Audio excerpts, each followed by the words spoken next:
বলেন এই হৃদয়টা খালি আছে না ভরা?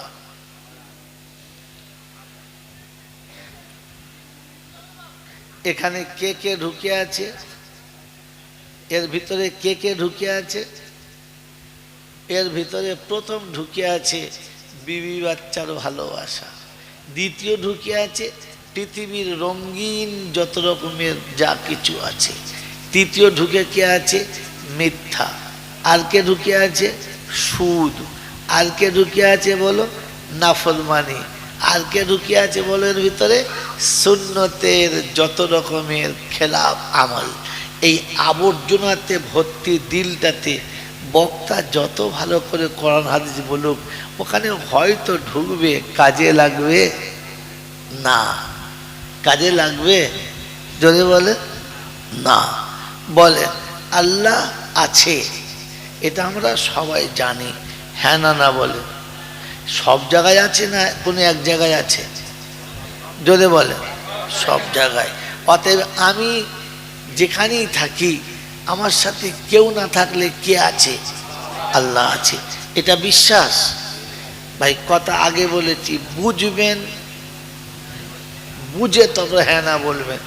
তো আল্লাহ যে আমার কাছে আছে, আল্লাহ আমার কাছে আছে, আমি দেখতে পাই বা না পাই, এটা কার কার বিশ্বাস? হাত তোলেন, বায়ান শুরু হবে। বিশ্বাস আছে? নামাতে বলি নাই, তুলতে বলেছে। বিশ্বাস আছে ভেতরে বাইরে সবার? সত্যি বিশ্বাস আছে না শুধু হাত তুলে শেষ? যদি বলে মেরে মোহতম দোস্তর বুজুর্গ, সাথে 9-10 বছরের ছেলে আছে, আমার সঙ্গে 9-10 বছরের ছেলে আছে, আর আমার সেই 19 থেকে 22 বছর পর্যন্ত কলেজের সেই যে গার্লফ্রেন্ড, হঠাৎ তার সঙ্গে দেখা হয়েছে, আর সে দেখে আমাকে আবেগ ভরা আলিঙ্গনের জন্য দুহাত খুলে ছুটে আসছে, আমাকে জড়িয়ে ধরবে, আমার কপালে একটা কিস দেবে। আমার পাশে আমার একটা ছেলে, মাত্র 9 বছরের ছেলে দাঁড়িয়ে আছে। কি বলেন, আপনার লজ্জা লাগবে? হ্যাঁ না না? সত্যি সত্যি লাগবে? সত্যি লাগবে? এটা যদি মনে হয় 9 বছরের নাবালক শিশু দেখলে যদি লজ্জা লাগে, তো আপনি কি করে একটা অপর ব্যক্তির বিবিকে কিংবা তার কন্যাকে গলা জড়িয়ে ধরে পার্কে গিয়ে বসেন? মনে হয় না যে আমার আল্লাহ আমার সামনে আছে?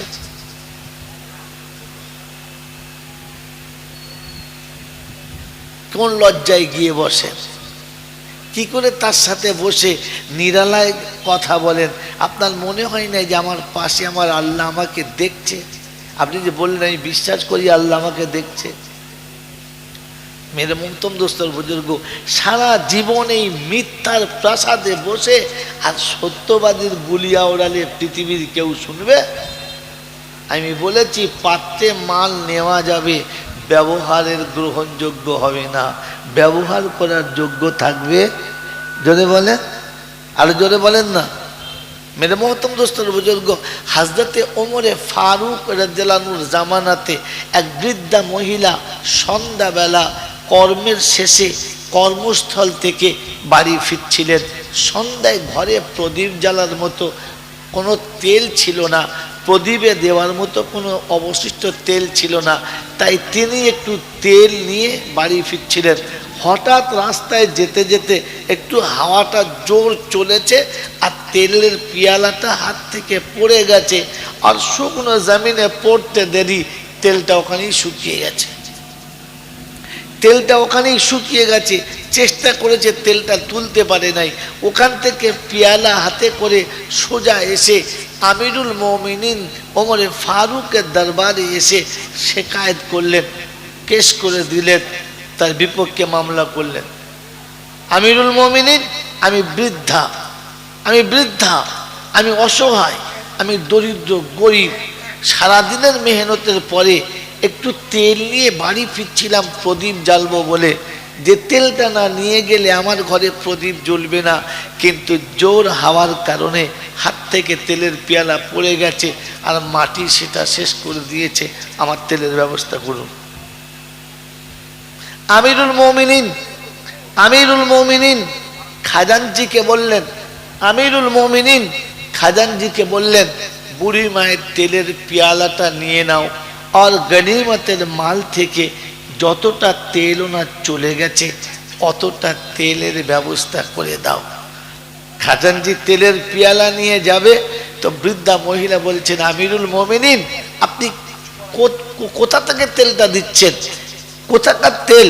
বললে, গনিমতের মাল অসহায় মুসলমানদের জন্য, দরিদ্র এবং বিপদগামী, কষ্টে পড়ে থাকা, পিছিয়ে পড়ে থাকা মুসলমানদের জন্য যে গনিমতের মাল জমা করা আছে ওখান থেকে আপনাকে দেওয়া হবে। উনি বললেন, আমিরুল মুমিনিন আপনাকে একটা কথা বলবো। বলে, কি? বলে, এই তেলের হিসাব দিতে আমি পারবো না। কার তেল, কেন দিয়েছে, কি জন্য দিয়েছে আমি জানি না। অতএব গনিমতের মালের তেল আপনি আমাকে দেবেন না, কারণ কাল কিয়ামতের ময়দানে গনিমতের মালের হিসাব দিতে আমি পারবো না, আর ওই ঝামেলায় আমি পড়তে চাচ্ছি না। আপনি আমার তেলটা আমাকে ফেরত দিন না, আপনি কেন ওই গনিমতের মাল আমাকে দিচ্ছেন? মেরে মোহতরম দোস্তর বুজুর্গ, গনিমতের মাল সরকার যেটা সদিচ্ছায় দিচ্ছেন, তিনি এই ভয়ে খাচ্ছেন যে কিয়ামতের ময়দানে মালের হিসাব দিতে আমি পারবো না। অতএব আপনি দিতে চাইলেও আমি এই তেলটা নিতে পারলাম না।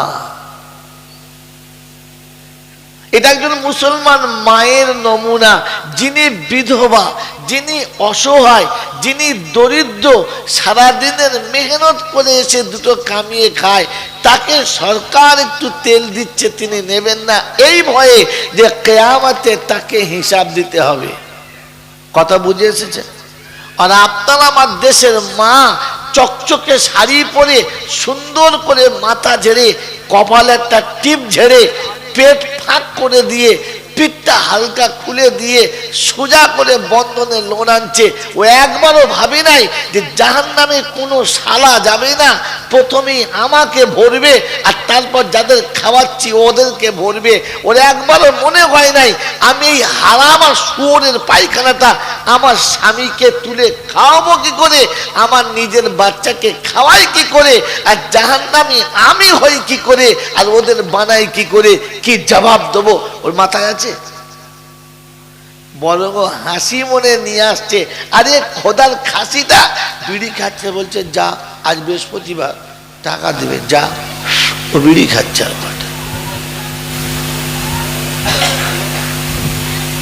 পাগলে হাসে। আমার বাবাজির, আমার সোনার চাঁদ বন্ধুরা, একবারও ভাবে নাই, কারণ আল্লাহ যে আছে আর ওকে যে হিসাব দিতে হবে ওটা ও বিশ্বাস করে না। ওটা লোকে বলে তাই শোনে, ওই যা শুনতে হয় তাই শুনেছে।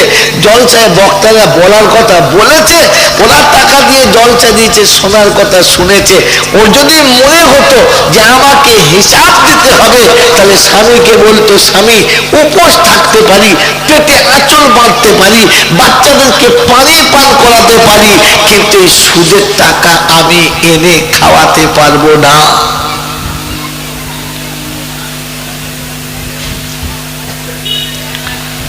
আদৌ মুসলমান কিনা জানি না,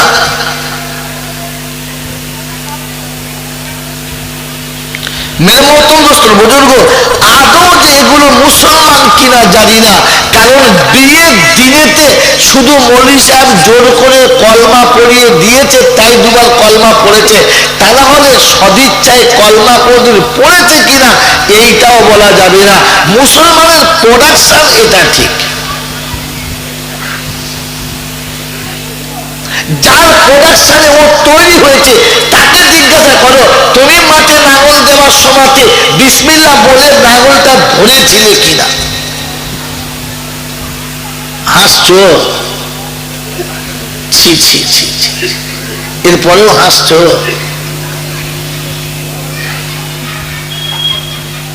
মেরে মহতম দোস্তর বুজুর্গ, না যেখানে বীজতলা ছিল সেখানে বিসমিল্লাহ ছিল না, আর বীজ যেখানে তৈরি হয়েছে সেখানেও বিসমিল্লাহ ছিল না, আর বীজ তুলে যে জমিনে পুঁতেছে সেইখানেও ছিল না।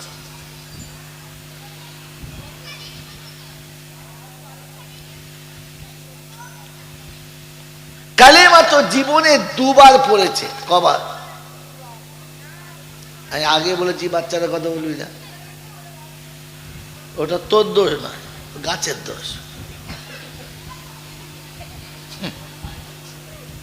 মেরে মোহতম দোস্তর বুজুর্গ আল্লাহওয়ালা ভাইরা, কালিমা জীবনে কবার পড়ে যদি বলে?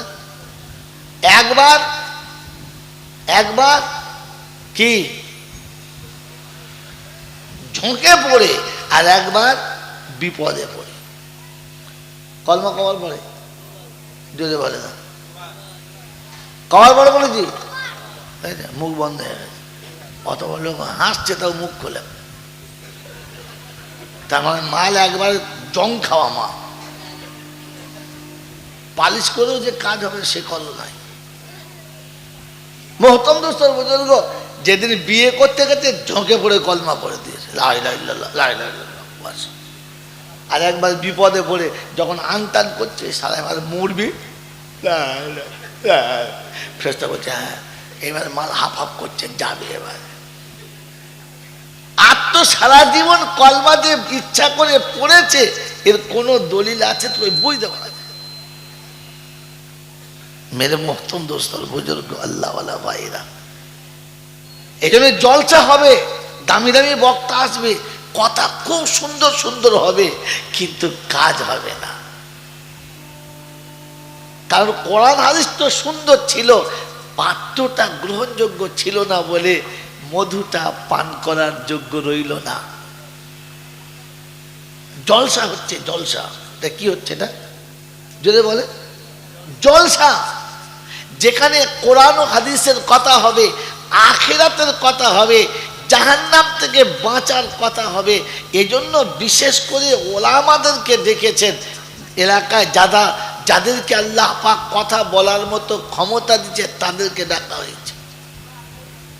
কিন্তু মাগরিবের পরে থেকে মেয়েদের যা অত্যাচার হয়েছে, এ মাঠে আর কিছু হবে? সকালে ঘুম থেকে উঠে দুখানা হাইব্রিড মূলো চিবিয়ে খেয়েছে, বলে খা, শরীর ভালো থাকবে, হজম ভালো হবে, মূলো খেলে হজম হয় ভালো। এখন সারাদিন বিরিয়ানি খাওয়াও, পোলাও খাওয়াও, জর্দা খাওয়াও আর গুর্দা খাওয়াও, যা খাওয়াবে খাওয়াও, সন্ধ্যেবেলা যখন ঘ্যাট করে ঢেকুর উঠবে তখন কিনো গন্ধ কিনো বেরোবে, মূল্য কি বেরোবে বলো? তো সন্ধ্যা থেকে বিকেল 5টা থেকে শুরু করে 8টা-9টা পর্যন্ত মেয়ে মানুষের যা রঙিন মেলা চলেছে, এরপরে যাই দাও, কাল সকালবেলা আলোচনা হবে। সত্যি সন্ধ্যাবেলা একটা জিনিস যা দেখেছি না, নাম্বারটা জোগাড় করতো, পালাইছে রে, কি বুঝলে? ও সারা রাত কোরআন হাদিসের কথা কিচ্ছু শুনবে না, খালি মনে মনে হবে নাম্বারটা পেলেই হতো। কার সাথে ছিল বলতেনি? বলে ছত্তারের বড় ভাইয়ের ছেলের সঙ্গে। এই খবরের কে রে? হ্যাঁ, ও সে বক্তা ঘোড়ার দিন যা বলেছে বলেছে, ও সব শেষ, ও শুধু মাথায় আছে সন্ধ্যেবেলা যা দেখেছে। আল্লাহর বাস্তে হাত জোড়ো করে বলছি, যুবকদের পায়ে হাত দিয়ে বলছি, আগামী দিনে দিনই অনুষ্ঠান দিলে লিখে দেবেন যে ভুল করে মা বোনকে রাস্তাতে নামাবেন না। খোদা না করুক বক্তার নিয়ত খারাপ হয়ে যাবে, মসজিদের ইমামের নিয়ত খারাপ হয়ে যাবে, ও মেম্বারে সূরা ফাতিহা পড়বে আর ওদিকে সকিনা স্বপ্ন দেখবে আলহামদুলিল্লাহ রাব্বিল আলামিন আর রহমান। ও চিন্তা করছে রহমান বলছে, কিন্তু ওদিকে রহমান ছবি সামনে আসছে। কাবা সামনে আসে নাই, মদিনা সামনে আসে নাই, কবর সামনে আসে নাই, হাসর সামনে আসে নাই, ও সেই কাঁসর সামনে এসেছে। 3 রাকাতে জোহরের সময় সালাম ফিরিয়ে দিয়েছে। কি ইমাম সাহেব 3 রাকাত কেন? 3 রাকাত হলে বলো, বুঝতে পারি নাই। কি ও তো হুঁশই নাই, কারণ সকাল থেকে সারাদিন যা দেখেছে ওরা হুঁশ আছে, বেহুশে চালিয়ে দিয়েছে। খালি ইমাম সাহেবের দোষ দিলে হবে কি? জি মেরে মোহতম দোস্তর বুজুর্গ আল্লাহওয়ালা ভাইরা, আমাকে ক্ষমা করে দেবে, কিছু মনে করবেন না, কিছু মনে করবেন না। এই জন্য শোনাম প্রথমে যে আমি আল্লাহকে বিশ্বাস করি কি করি না। কি বলেন? বিশ্বাস করি বিশ্বাস করি, যদি আল্লাহকে বিশ্বাস করি তাহলে এখান থেকে শুরু করি। আপনি আল্লাহ পাক শোনাচ্ছেন, আল্লাহ নবীকে আল্লাহ পাক শোনাচ্ছেন, নবী তুমি উম্মতের কাছে বলো, ইন্নামাদ দুনিয়া খুলিকাত লাকুম ওয়া ইন্নাকুম খুলিকতুম লিল আখিরাহ। এ মানব, এ হায় উম্মত, এই সারা কায়নাতকে আল্লাহ বানিয়েছে তোমার জন্য, আর তোমাকে বানিয়েছে তার আখিরাতের জন্য। মেরে মোহতরম দোস্ত বুজুর্গ, দুনিয়া বানিয়েছে আমার জন্য আর আমাকে বানিয়েছে আখিরাতের জন্য। একবার আমি নিজে ভেবে দেখি না, সারা পৃথিবীর সব তো আমার জন্য আমি পেয়ে গেছি, আমি কি আখিরাতের জন্য তৈরি হতে পেরেছি? আখিরাতের কথাই মনে নেই। আখিরাত বলে কিছু আছে এইটা কোনোদিন ভাবি না। আমাকে যে দুনিয়া ছেড়ে যেতে হবে এইটা মনে পড়ে? এইটা মনেই পড়ে না যে আমার মরতে হবে। 65 বছর বয়স হয়ে গেছে, এখনো নারকেল তেল দাড়িতে দিয়ে এমন করে আঁচড়ে খালি ভাব করছে, মনে হচ্ছে যেন সবে দাড়ি নূতন উঠেছে, ও এখনো বুড়ো হয় নাই। মনে হয়েছে যে মরবেও। এই জন্য মেরে মোহতরম দোস্তর বুজুর্গ, আল্লাহ পাক আপনাকে আমাকে ভাবার তৌফিক দান করুক, বলুন আমিন। অতএব নামাজি কিংবা বেনামাজি, টুপিওয়ালা কিংবা বিনা টুপিওয়ালা, কলমা পড়নেওয়ালা কিংবা কলমা না পড়নেওয়ালা, সকলের চিন্তা ফিকির, সকলের ধ্যান ধারণা যে আমি জান্নাতে যাব। আশা আছে তো? জোরে বলেন, আশা আছে তো? তো ওই জান্নাতে যাওয়ার জন্য, ওই জান্নাতে যাওয়ার জন্য আল্লাহ পাক আমাকে কি নিয়ে যেতে বলেছে? কিছুই জানি। আমরা সকলে জানি ওই জান্নাতের ময়দানে যাবার আগে কবরে আমাকে পাশ হতে হবে, হাসরে পাশ হতে হবে, মিজান ও ফুলসিরাতে আমাকে পাশ হতে হবে। এই 4টে জায়গার গেট পাস হয়ে গেলে জান্নাতে যাবে। মন থাকবেন চাল্লা, মন থাকবেন চাল্লা। তো আল্লাহ পাকের কাছে জিজ্ঞাসা করি, আল্লাহ যাওয়ার তোমার খুব ইচ্ছা, যাবার তোমার খুব ইচ্ছা, কিন্তু আল্লাহ এতগুলো ঝামেলা পার হয়ে কি করে যাই বল দিন? একটা রাস্তা বল, বেশি কিছু পারবো না, আমরা খুব ব্যস্ত মানুষ। এখন তো আলেম ওলামাদেরকে বিশ্বাস করে না। এখানে যা আছে আমি আন্দাজে বলছি, তবে আমার কথাটা ভুল হবে বলে আশা করি না। এখন তো এখানে যত মানুষ আছে তার 3 ভাগ মানুষ মৌলানা হয়ে গেছে। আলেম ওলামারা যা বলে বলছে রাখতো, ও যা বলেছে বলুক, আমি সব ইউটিউবে দেখেছি। এখন ইউটিউব দেখে দেখে আর মোবাইল দেখে দেখে এরা সব বিখ্যাত বিখ্যাত পণ্ডিত হয়ে গেছে। এখন আর আলেম চায় না, সব ইউটিউবের উপরে পাগল হয়ে গেছে। আর সব বেশি করে ইউটিউবে যা দেখে এরা তাই বিশ্বাস করে, নেটে যা বলে ওরা তাই বিশ্বাস করে, মৌলবীদের কথা মানে না। কি সত্য বলছে মিছ বলতে? এখন সব নেট দেখে নিয়েছে, নেট দেখে দেখে হানাফি ছিল ফারাজি হয়ে গেছে, ফারাজি ছিল বাবাজি হয়ে গেছে, দাঁড়িয়ে পেচ্ছাপ করে সে মৌলবী হয়ে গেছে। কি বলেছে জানেন? আমি নেটে সার্চ করে দেখেছি, এটা চলবে, এইটা চলবে। মানে নেটে ও যেটা দেখেছে ও সেটাই বিশ্বাস। আর কার বলে কেন? বলে দেখেছি এত বড় দাড়ি, এত বড় মৌলবী, এত বড় হাইট, সে মৌলবী তোরা সেখানে পাত্তা পাস? বিখ্যাত মৌলবী। মেরে মোহতরম দোস্তর বুজুর্গ আল্লাহওয়ালা ভাইরা, তিনি ইউটিউবে বলেছেন, তিনি নেটে বলেছেন, ইনি নেট শুনে মৌলবী হয়ে গেছে। আর মৌলবীদের দরকার? আর কোনো মশলা জিজ্ঞাসা করুন, দাঁড়া দাঁড়া দাঁড়া দাঁড়া দাঁড়া একটু বল দিচ্ছি, নেট খুলে দিলে চলবে, অসুবিধা নেই, চলবে। মিছে কথা মানে সত্য কথা। মেরে মোহতরম দোস্তর বুজুর্গ, এই জন্য সতর্ক করে দিচ্ছি, প্রথমে নেট থেকে দূরে থাকবেন, এখানে গেলেই ফেঁসে যাবেন। নেট মানে হলো জাল, আর জাল মানে হলো ভেজাল। কথা বুঝেছেন মোহতরম দোস্তর বুজুর্গ? সব যদি নেট দেখে বিশ্বাস করে নেবেন, তাহলে তোমার বাপের জানাজাটা নেট দেখেই পড়িয়ে নিও। মৌলবী ডাক্তার কিন্তু আছে, কথা বোঝেন নাই? যদি নেট দেখে সব তোমরা বিশ্বাস করে মৌলবী হয়ে যাও, তাহলে আর মসজিদে ইমাম রেখে কি হবে? মেম্বারের ভিতরে মোবাইল ভরে নেট চালিয়ে দিবি, নেট দেখেই নামাজ পড়লিবি। আমার বন্ধুরা, আমার আল্লাহওয়ালা ভাইরা, এরা এত বড় মানে নিরেট মূর্খ, নিরেট মূর্খ।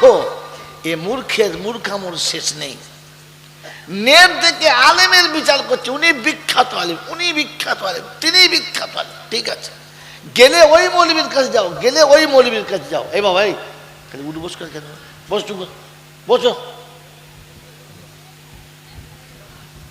এই মৌলবী, ওই মৌলবী, সেই মৌলবীর কাছে যাও, যাও, বারণ করছি না।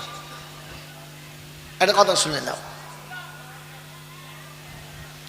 আমরা ঠিক করেছি জলসার বক্তা অমুক মৌলবীর নেট দেখেছি, অমুক মৌলবী, ঠিক আছে যাও, অসুবিধা নেই। নেট দেখে যখন সব বিচার করেছো, তাহলে তোমাদের বাড়ি যখন কারো অসুখ হয়, অসুস্থ হও, তখন নেট দেখে ভালো ডাক্তার ঠিক করো, নেটে চিকিৎসা করিয়ে নাও। তখন না, তখন কোন ডাক্তার যাও বলতেনি, ওই ডাক্তার স্পেশালিস্ট বললে হ্যাঁ, তখন 30 জনকে জিজ্ঞাসা করে তবে ডাক্তারের কাছে যাও, তখন তার নেট দেখে যাও না। কি রোগ হয়েছে বলে খুব জ্বর, পেটে ব্যথা। কোন পেটে? উপর পেটটা, নিচর পেটে? বলে নিচর পেটে। তাহলে নেট বার কর, নেট বার কর, নেট বার করে দোকান থেকে ওষুধ কিনে খাইয়ে দাও, দেখবেন আপনাকে বলে দেবে তল পেটে ব্যথা হলে কি ওষুধ খাওয়াবেন, জ্বর হলে কি ওষুধ বলে দেবে, খাই দাও দেখি। বলছে না, খাওয়ায় না। ডাক্তারের কাছে যুক্তি নিয়ে ডাক্তার যদি বলে খাওয়াবে, বলছে পেটে টিউমার হয়েছে, অপারেশন করতে হবে, নেট বার করো, ঘরে তো বটি আছে, ধরে সালা টিউমার কেটে বাদ দাও। তখন বলছে না, ডাক্তারের কাছে যেতে হবে। কেন? টিউমারটা তোর কাটতে কি হয়েছে? তুই নেট জানিস, নেট দেখে কাট। নেট দেখে আর কিছুর ওপরে বিশ্বাস করে না, শুধু ধর্মের ব্যাপারে নেট দেখে নিজেই তৈরি করে নিলে। ওরে মূর্খ কথাকার, শয়তান তো এটাই চাচ্ছিল তুই ওই রকম গোমরা হবি। যা নেট নেট দেখে বিশ্বাস করে যা। এটা দোহাই আপনাদের কাছে, এতক্ষণ যা অতিরঞ্জিত কথা বললাম, এগুলোকে কাজে লাগা।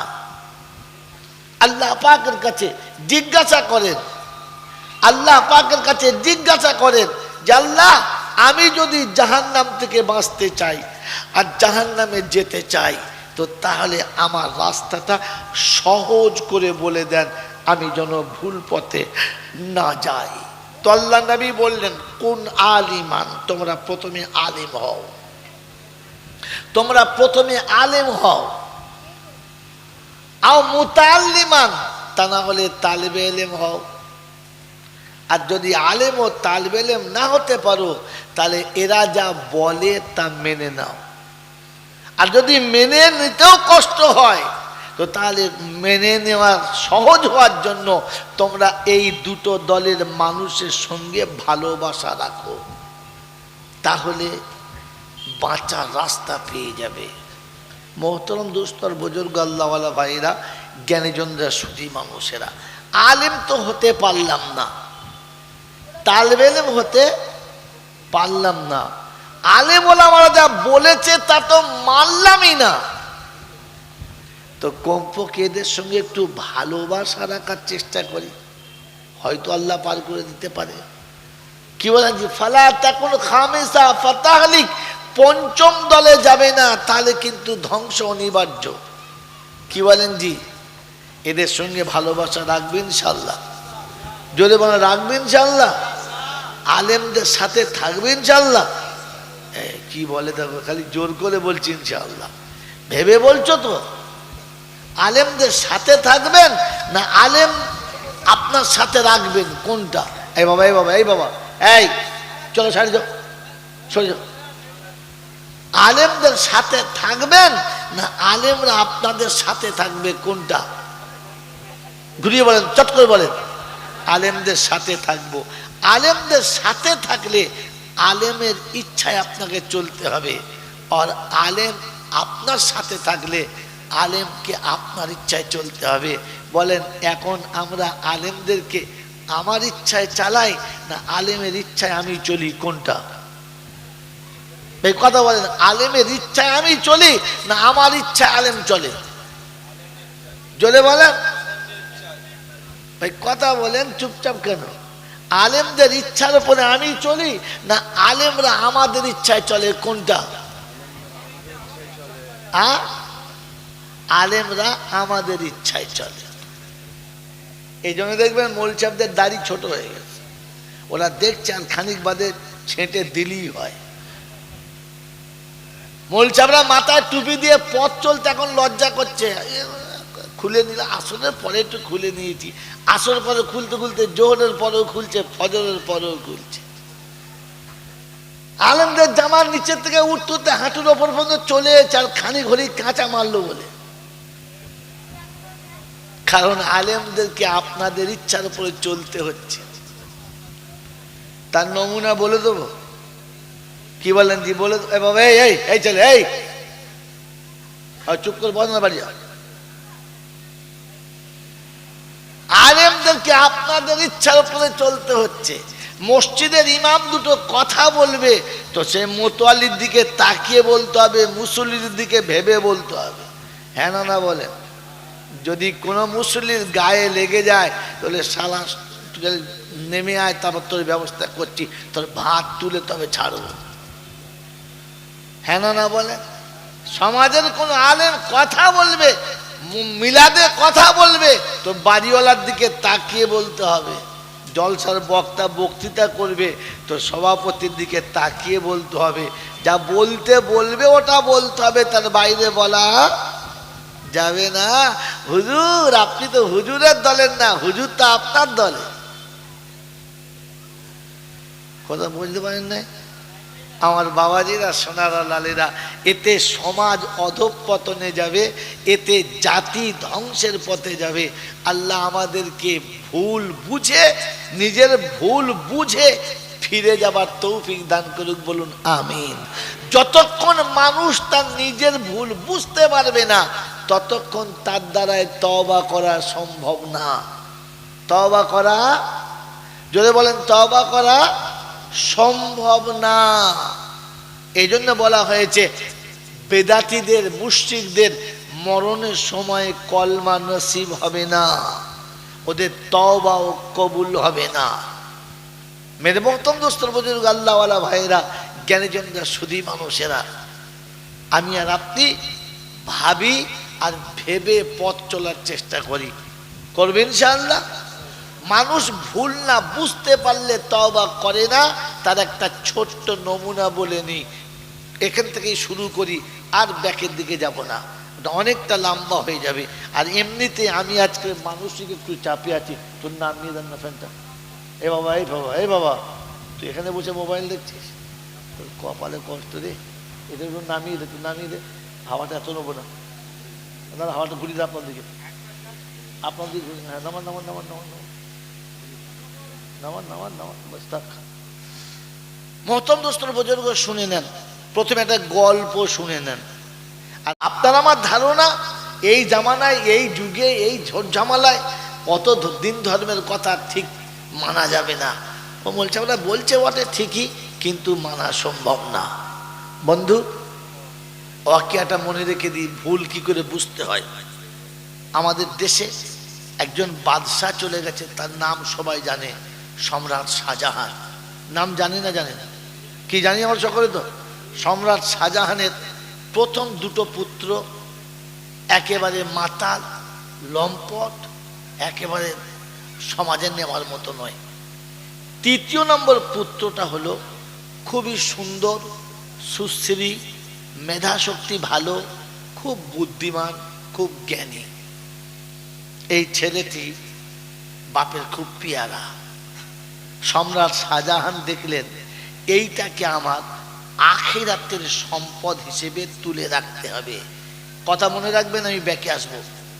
কোরআন হাদিস শোনাবার সময় এখান থেকে এসে সম্রাট শাহজাহান তার ওই বুদ্ধিমান ছেলেটাকে, খুব জ্ঞানী এবং বিজ্ঞ সন্তানটাকে আখিরাতের সম্পদ হিসেবে তিনি সাইড করলেন, আর তুলে নিয়ে মক্তবে মসজিদের ইমাম সাহেবের কাছে হাতে তুলে দিয়ে বললেন, একে হাফেজে কোরআন বানাবেন এই ছেলেটিকে।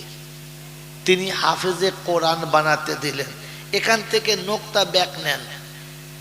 তিনি সম্রাট, তিনি রাজ্য চালান, দেশ তার হাতে। তিনি তার বুদ্ধিমান এবং জ্ঞানী ছেলেটাকে কোথায় দিয়েছেন? মাদ্রাসায়, আখিরাতের রাস্তায়, যেটা তার ভবিষ্যতের কাজে লাগবে। মেরে মোহতম দোস্তর বুজুর্গ, আপনার আমার নমুনা ভালো ছেলেটি, যার ছেলেটার বুদ্ধি ভালো, কোথায় পড়বে? ইংলিশ মিডিয়ামে। কোথায় পড়বে? মিশনে। কোথায় পড়বে? বড় বড় বড়, হ্যাঁ, এসব জায়গায় পড়বে। মাদ্রাসায় কোনটা যাবে? পাগলাটা, তোতলাটা, মানে ধাক্কা খাওয়া মাল, চোরটা, ছেঁচোরটা, যেটা লোকের গোটা দেশের আম বাগান, জাম বাগান, মানে কলা বাগান ধুনে দিয়ে চলে আছে। কি করবি তোর হাউসাফাই দিয়ে? শয়তানটা মাদ্রাসা দিয়ে, হ্যাঁ না বলে? এ হলো ইমানদারের নমুনা আর ইমান না থাকার নমুনা। সম্রাট শাহজাহান বাচ্চাকে মাদ্রাসায় দিলেন, যেটা সব থেকে বুদ্ধি বেশি, সব থেকে মেধা ক্ষমতা বেশি, এবং যে ছেলেটি খুব ভদ্র। মাত্র 9 বছর বয়সে, 7 বছর বয়সে বাচ্চাটি হাফেজে কোরআন হয়ে গেছে। যেদিন শেষ সবক শুনিয়েছে, শেষ করে বাড়ি এসে আব্বাকে শোনাচ্ছেন, আসসালামু আলাইকুম, আসসালামু আলাইকুম ওয়া রাহমাতুল্লাহি ওয়া বারাকাতুহু। আব্বা, আজকে সবক শেষ করে চলে এসেছি, আমি পাক্কা মোকাম্মাল কোরআন হিফজ করে নিয়েছি। বাপ খুশিতে বকবক, বুকে জড়িয়ে ধরে কপালে চুমো খেয়ে খুব আদর করেছে, আর করে বলছে, শোনো, এই খবরটা তোমার দাদুজিকে শুনিয়ে এসো। তখন সম্রাট ছিলেন জাহাঙ্গীর। শাহজাহানের আব্বার নাম কি? জাহাঙ্গীর। তখন সম্রাট শাহজাহান সম্রাট হন নাই, তিনি হব সম্রাট, যুব সম্রাট। কথা বুঝে আসছে বাবাজি? জাহাঙ্গীরের পরে তিনি হবেন। এই খবরটা বাপের কাছে দিতে বলল। আব্বা তো সিংহাসনে বসে আছে, মসনদে বসে আছে, মনে মনে করছে আমার এই 7 বছরের ছেলে হাফেজ হয়েছে, শুনলে বাপ খুব খুশি হবে, গলা জড়িয়ে ধরবে, কোলে তুলে নেবে, কপালে চুমো খাবে, একটা উপঢৌকন দেবে, সাব্বাস দেবে, আমার ছেলেরও মন ভরবে। এই আশা করে পাঠালেন। কিন্তু দুর্ভাগ্য হলো এই যে সন্তান গিয়ে বললেন দাদুজিকে, আসসালামু আলাইকুম, ভালো আছেন দাদুজি? বললে হ্যাঁ, হাসি হাসি মুখ। কি খবর? বললেন, দাদুজি, আমি কোরআনে পাকের হাফেজ হয়ে গেছি, আর আজকে শেষ সবকটা শুনিয়ে বাড়ি এসেছি। মুখটা মলিন হয়ে গেল, মাথাটা নামিয়ে নিলেন, একটু অন্যমনস্ক হলো। দাদুর মুখের দিকে তাকিয়ে আছে, দেখে দাদু যেন নারাজ নারাজ ভাব, চেহারাটা গরম গরম, মুখটা মলিন, কোনো কিছু বললেন না। বলে, ঠিক আছে যাও। বাচ্চা চলে এসেছে, মনটা বেশ ফ্রি নাই। সম্রাট শাহজাহান জিজ্ঞাসা করছে, কি ব্যাপার, দাদুর কাছে গিয়েছিলে? বললে হ্যাঁ। সালাম দিয়েছো? বললে হ্যাঁ। তুমি হাফেজ হয়েছো শুনিয়েছো? বললে হ্যাঁ। দাদু কি বললে? কিছু বললেন না। কিছু বলেন নাই? না। কি বললেন? বললে, আমি এগুলো শোনানোর পরে তার চেহারাটা মলিন হয়ে গেল, মনের ভিতরটা রাগ রাগ ভাব, আমাকে কোলেও নেন নাই, আদরও করেন নাই, বরং তিনি নিস্তেজ হয়ে গেলেন, তার মেজাজ উল্টো হয়ে গেছে বলে আমি নীরবে ওখান থেকে পালিয়ে এসেছি। শাহজাহান বলছে, আচ্ছা দেখি, এবার খবর নেই বাপ এরকম কেন করলো? এটা আব্বা পারলো করতে তোমার সঙ্গে? আমার আব্বা এরকম করলো? বললে হ্যাঁ। বাচ্চা রেখে সম্রাট গেছে। কাছে গিয়ে আব্বা, সালাম নেই। কি ডাকছেন? আব্বা। ঔরঙ্গজেব এসেছিল? বললে হ্যাঁ। আপনাকে সালাম দিয়েছে? বললে হ্যাঁ। হাফেজে কোরআন হয়েছে শুনিয়েছে? বললে হ্যাঁ। আপনি তাকে কোনো আদর করেন নাই? একটু করে নেন নাই? বললেন না। কেন? বলছে কি করতে নেব? তোমার ছেলে হাফেজে কোরআন হয়েছে, কিয়ামতের মাঠে নূরের তাজটা তোমার মাথায় পড়া হবে, আমার তো আর হবে না। তুমি সেদিন খুশি হবে, আনন্দিত হবে, উপঢৌকনটা তুমি পাবে, আমি তো পাবো না। আমি এমন এক অপদার্থ জন্ম দিয়েছি, আমি এক এমন কুলাঙ্গার জন্ম দিয়েছি যে আমার মাথায় নূরের তাজটা পরাতে পারলো না। এই কথাটা যখন তিনি বললেন, সম্রাট শাহজাহান একেবারে নিস্তেজ হয়ে গেল, আওয়াজ একদম বন্ধ হয়ে গেল, আর টুকটুক টুকটুক করে নেমে এলেন। কারণ তাকে বহু চেষ্টা করেছে হাফেজে কোরআন করার জন্য, আলেমে দ্বীন করার জন্য, কিন্তু হয় নাই। আজ যখন সে বুঝতে পেরেছে এটা আমার ভুল হয়ে গেছে, তো তিনি বাপের কাছ থেকে মাথাটা নামিয়ে টুকটুক টুকটুক করে ফিরে এসে আউট। 4-5 মাস 6 মাস পরে বাদশাহ জাহাঙ্গীর অসুস্থ হয়ে গেলেন।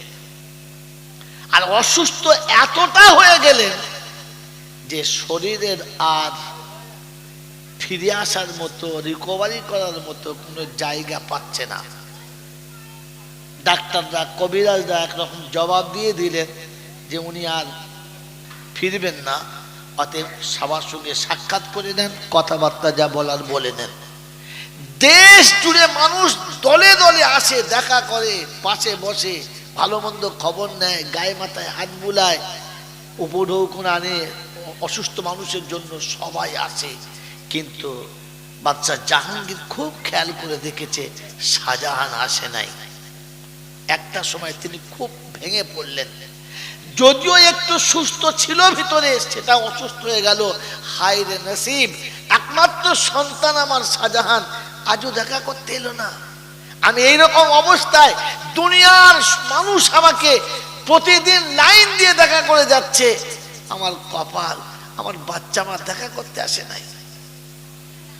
তারিখ লিখছে, মৃত্যুর ঠিক 3 কিংবা 4 দিন আগে সকালবেলা বাদশাহ জাহাঙ্গীর শুয়ে আছেন, খুব ক্লান্ত শরীরে, মন ভাঙা। ওই সময়তে পা পা পা পা করে কাছে গেলেন আর গিয়ে বললেন, আসসালামু আলাইকুম ওয়া রাহমাতুল্লাহি ওয়া বারাকাতুহু। বাদশাহ জাহাঙ্গীর তাকিয়ে দেখলেন শাহজাহান। মুখটা ফিরিয়ে নিলেন, মলিন চেহারাতে মুখটা ফিরিয়ে নিলেন, আর ফিরিয়ে নিয়ে বললেন, এই সময় আর তোমার মুখটা দেখতে আমি চাই না। কারণ এই সময় মারাজুল মৌতের সময় মানুষ যেটা বলে আল্লাহ প্রায় সেটা কবুল করে নেয়। আমার মুখে কোনো খারাপ কিছু বার হয়ে যাক, এটা চাই না, তোমার মুখও দেখতে চাই না, তুমি চলে যাও। সম্রাট হওয়ার শখ আছে তো, মসনদে বসার ইচ্ছা আছে তো, ওটা তুমি এমনিতেই পেয়ে যাবে। আমি তোমাকে বঞ্চিত করব না, আমি খুব তাড়াতাড়ি চলে যাব, গেলেই খালি হয়ে যাবে মসনদ, তুমি বসে যেও। তিনি মনের যত রকমের গ্লানি ছিল, দুঃখ ছিল, সব বলছেন, আর সম্রাট শাহজাহান স্তব্ধ স্ট্যাচুর মতো দাঁড়িয়ে আছেন। সব কথা বলা হয়ে গেছে, মনটা হালকা হয়ে গেছে, ভেতরের কষ্ট দূর হয়ে গেছে। সে সময় শোনাচ্ছেন, আব্বা, আমি যে আপনাকে দেখা করতে আসি নাই, এটা আমার অপরাধ। আমি যে আপনার সঙ্গে দেখা করতে আসি না, এটা আমার অপরাধ। আর আপনি যা কিছু বলছেন এটা বাঞ্ছনীয়, আপনার বলা দরকার। কিন্তু আব্বা, কোন কারণে যে আমি আপনাকে দেখা করতে আসি নাই, এই কথাটা শুনলে মনে হয় আপনি আমার প্রতি আর নারাজ হবেন না, আপনি আমার প্রতি আর মনোক্ষুণ্ণ হবেন না। আব্বা, আপনি একদিন প্রভাতে, একদিন সকালে আপনি আমাকে বলেছিলেন না যে আমি এমন এক কুলাঙ্গার জন্ম দিয়েছি, এমন অপদার্থ সন্তান জন্ম দিয়েছি যে আমাকে কিয়ামতের ময়দানে আল্লাহর হাতের বানানো নূরের তাজটা আমার মাথায় পরাতে পারল না। আব্বা, ওই দিন আমি বুঝতে পেরেছিলাম আমি কত বড় ভুল করেছি আর কোন ভুলের মধ্যে আমি ডুবে আছি। তাই সেদিন ওখান থেকে বার হয়ে আমি সংসার থেকে চলে গেছি, আর ওই দিন হাফেজ সাহেবের কাছে গিয়ে সবক শুরু করেছি। আর প্রতিদিন শুনছি বাপ অসুস্থ, চোখের পানিও পড়ছিল, আর আমি কোরআনের তেলাওয়াত করছিলাম আর বলছিলাম, আল্লাহ আমার আব্বা দুনিয়া থেকে যাবার আগে যেন আমি তার কানের কাছে শুনিয়ে দিতে পারি, আব্বা ওই আল্লাহর বানানো নূরের তাজ থেকে আপনিও বঞ্চিত না, আপনার ছেলেও হাফেজে কোরআন হয়েছে। আমি আল্লাহর কাছে দোয়া করছিলাম যে আল্লাহ আপনি যেন অতক্ষণ তুলে নেবেন না। তাই সবাই আসছিল আর আমি তেলাওয়াত করছিলাম। আজ ফজরের নামাজ পড়ে কোরআনের শেষ সবকটা শুনিয়ে আমিও হাফেজে কোরআন হয়ে এসে আপনার সঙ্গে দেখা করেছি। আজ থেকে আপনিও আল্লাহর বানানো নূরের তাজের যোগ্য হয়ে গেছেন, হকদার হয়ে গেছেন। আমি আমার ভুলটা বুঝতে পেরেছি। মেরে মোহতরম দুস্তর বুজুর্গ, মানুষ ভুল যতক্ষণ না বুঝতে পারে ততক্ষণ তওবা করা সম্ভব হয় না। এটা তার নমুনা শোনালাম। তারিখ লিখছে যে তারা রাজা থেকে বাদশাহ, দেশ চালিয়েছে, রাজ্য চালিয়েছে, কিন্তু আখিরাত ভোলে নাই। আখিরাত ভোলে নাই, কারণ তারা জানতেন আমাকে চলে যেতে হবে, এ রাজত্ব থাকবে, এ মসনদ থাকবে, এ সিংহাসন থাকবে, আর আমাকে চলে যেতে হবে। তাই আখিরাত ভেবেছে। আজ আমি আর আপনি মসনদ তো দূরের কথা, পঞ্চায়েতে চেয়ার পেলে মনে হয় সেকেন্ড খোদা হয়ে বসে আছে। পাড়াতে ওর ওপরে খোদা আর কেউ নেই, ও যা বলবে সেটা। ও আখিরাত তো মনেই করে নাই। একটা চেয়ারের জন্য একটুখানি কদিন পাচা ঠেকিয়ে বসার জন্য মানুষ পর্যন্ত খুন করে দিয়েছে, আত্মীয়তা ভুলে গেছে, নিজের মার পেটের বোন ভুলে গেছে। তাই কবি লিখেছে, বোনের জমি জোর করে খায় মায়ের পেটের ভাই। বোনের জমি জোর করে খায় মায়ের পেটের ভাই। ছেলের ঘরে পীরের ছবি, বাপের জায়গা নাই। বাপের জায়গা যদি বলে নাই। আমরা ওই রকম মুসলমান তো ভাই, তওবা করার জায়গা কোথায় পাই?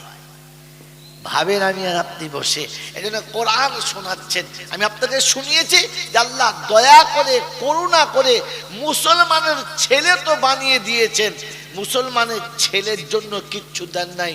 তিনি বলেছেন আসার সময় মুসলমান হয়ে আসবি, তাহলে বেঁচে যাবি। বলেন মুসলমান হয়ে যাব ইনশাআল্লাহ, হব ইনশাআল্লাহ, ইনশাআল্লাহ। এই মুসলমান হওয়ার জন্য প্রথম ইমানদার শর্ত। কি শর্ত? ইমানদার।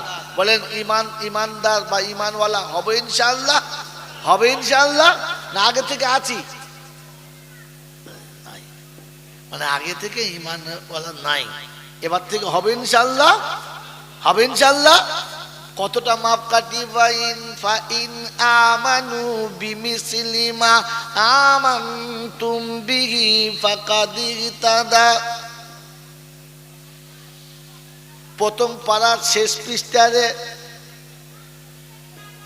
রব্বে জুলজালাল শোনাচ্ছেন, ও বিশ্ববাসী শোনো, ফাইন আমানু বিমিসলি মা আমানতুম বিহি ফাকাদ ইহতাদা।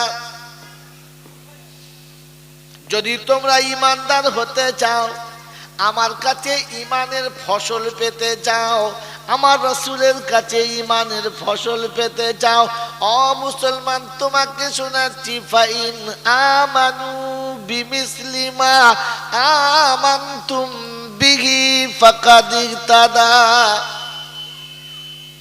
তুমি যেদিন ঈমানদার হবে, আমাকে বিশ্বাস করে নেবে, আর কারোর উপরে বিশ্বাস রাখা যাবে না।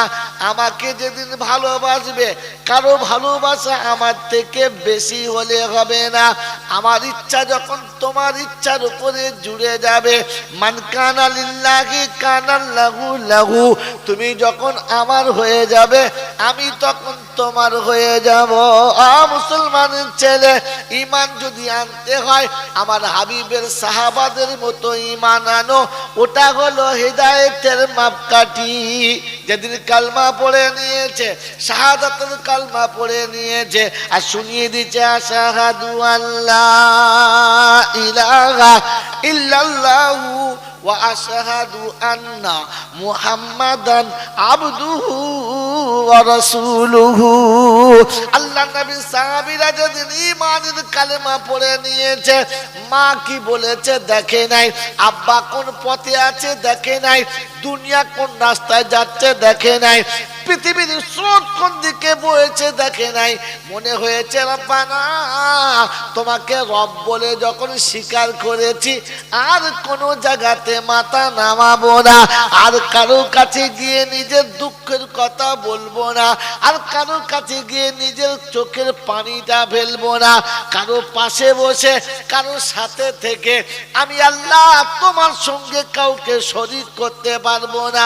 ফাইন আমানু বিমিসলি মা আমানতুম বিহি,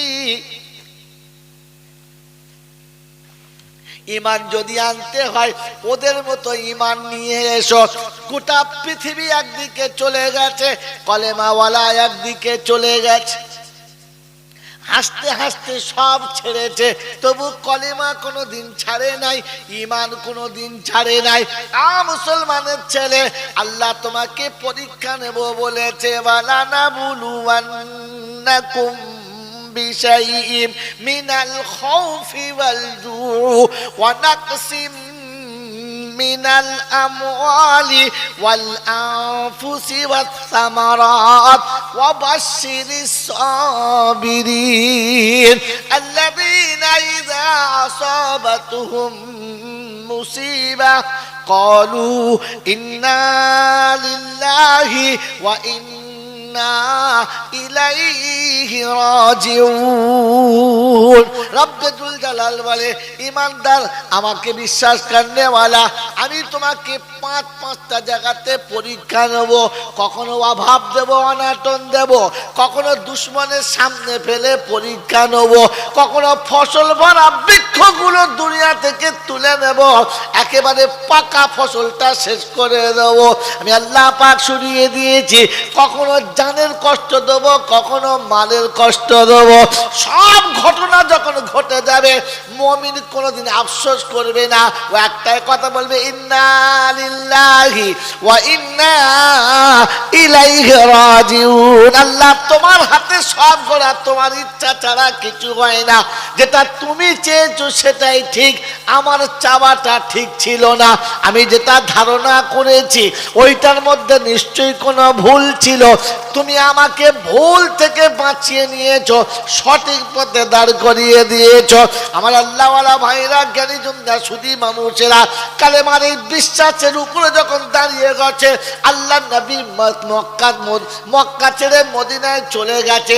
প্রভাতে খবর হলো রাসূল মদিনাতে চলে গেছে, মক্কাতে নাই। সাহাবারা সঙ্গে সঙ্গে ঠিক করেছে, যেখানে রাসূল নাই ওইখানে আশিকে রাসূলের থাকার কোনো দরকার নাই। ঘুম থেকে উঠে গোসল করে জামা কাপড় পরে সেজে নিয়েছে, আদরের বিবিকে ডেকে বলেছে, বিবি রে, বাড়ি তোমাকে দিলাম, গাড়ি তোমাকে দিলাম, সম্পদ তোমাকে দিলাম, সব তোমার হাতে ছেড়ে দিলাম, আমি খালি হাতে আমার হাবিবের সঙ্গে দেখা করতে চললাম। সাহাবী যখন কথা শোনাচ্ছে, বিবি শোনাচ্ছে, স্বামী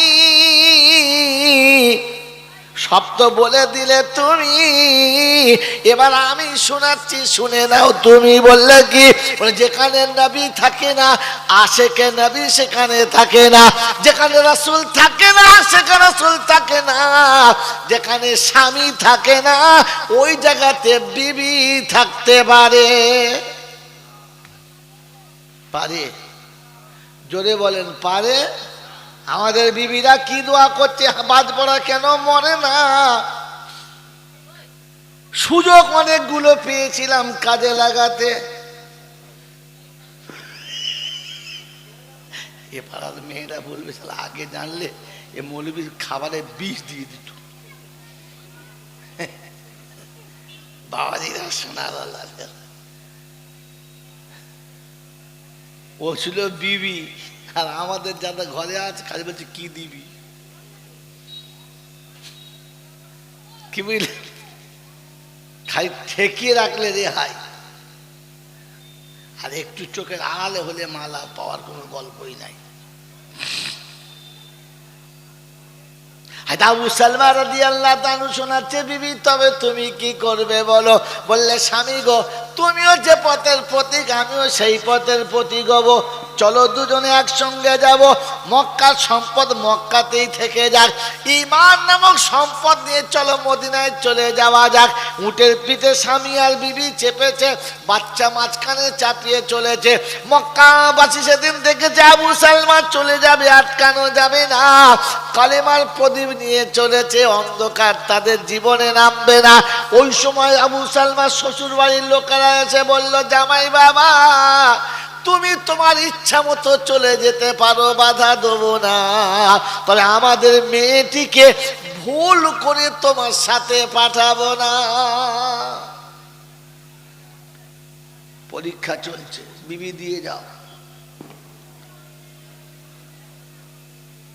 বিবি শোনাচ্ছে, স্বামী এদের হাতে আমাকে ছেড়ে যাবেন না।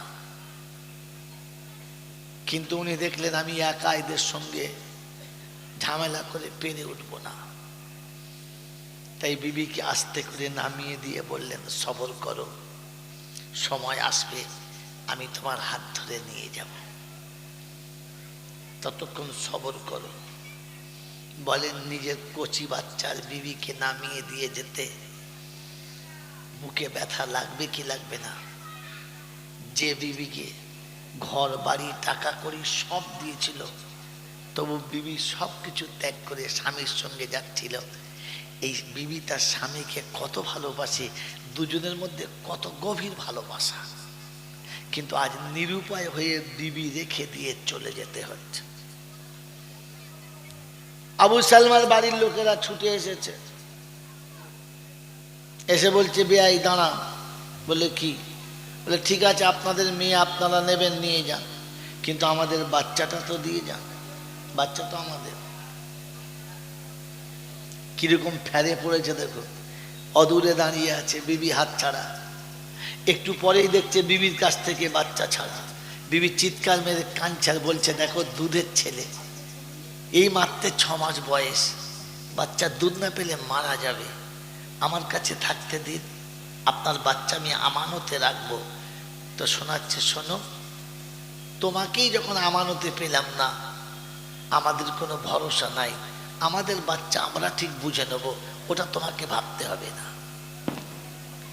মা বাচ্চা দেবে না, মা বাচ্চা দেবে না, আর এরা বাচ্চা না নিয়ে আসবে না।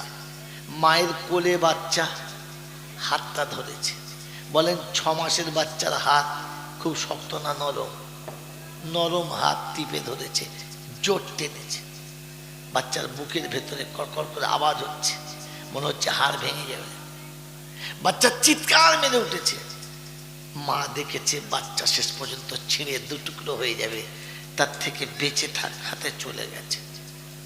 বাপ মার কাছ থেকে রাস্তায় নেমে অঝরে কাঁদছে, জমিনে মাথা রেখে ডুকরে কাঁদছে, বলছে, তোমাদের পায়ে পড়ি, আমার বাচ্চা আমাকে দিয়ে যাও, আমি বাপের সংসারে যাব না, আপনাদেরকেও নিতে হবে না, আমি আমার দুধের বাচ্চা কোলে নিয়ে নগরে ভিক করে খাবো, তোমার বাচ্চা নিও না। কিন্তু 2 দলের পাষণ্ডদের দিলেতে সেদিন রহম বলে কিছু আসে নাই। এরাও মেয়ের কথা ভাবে নাই, ওরাও বাচ্চার কথা ভাবে নাই। চোখের সামনে বিবি কাতলা মাছের মতো তড়পাচ্ছে, আর চোখের সামনে ছোট বাচ্চা টুক করে কাঁদছে, আর চুপচাপ তাকিয়ে আছে, চোখ দিয়ে টপ টপ টপ করে পানি পড়ছে, আর বলছে, রব্বানা, সবরের ক্ষমতা দাও, যেন ধৈর্য হারা করায় না। চোখের পানি ফেলার বলে আল্লাহ বিবি তোমার আমানতে রেখে গেলাম, বাচ্চা তোমার আমানতে রেখে গেলাম, আমি তোমার হাবিবের দরবারে হাজির দিতে চললাম। আয় রব্বুল আলামিন আল্লাহ আমার বিবি আর বাচ্চা যেন কোনো রকমের কষ্ট পায় না। আমি চলেছি নবীর দরবারে। আল্লাহ নবীর সাহাবী আবু সালমা সেদিন পা পা করে চলতে চলতে মদিনার দরবারে পৌঁছে গেছে। আমার আল্লাহ খবরটা আগেই শুনিয়ে দিয়েছে। আল্লাহ পাকের পেয়ারা হাবিব সাথীদের শোনাচ্ছে তোমাদের সাথী বড় মেহনত করে বিশাল বড় যুদ্ধে জয়ী হয়ে ফিরে যেতে, তোমরা তাকে কোলের কাছে বসিয়ে নাও, তোমরা তাকে সান্ত্বনা দিয়ে দাও।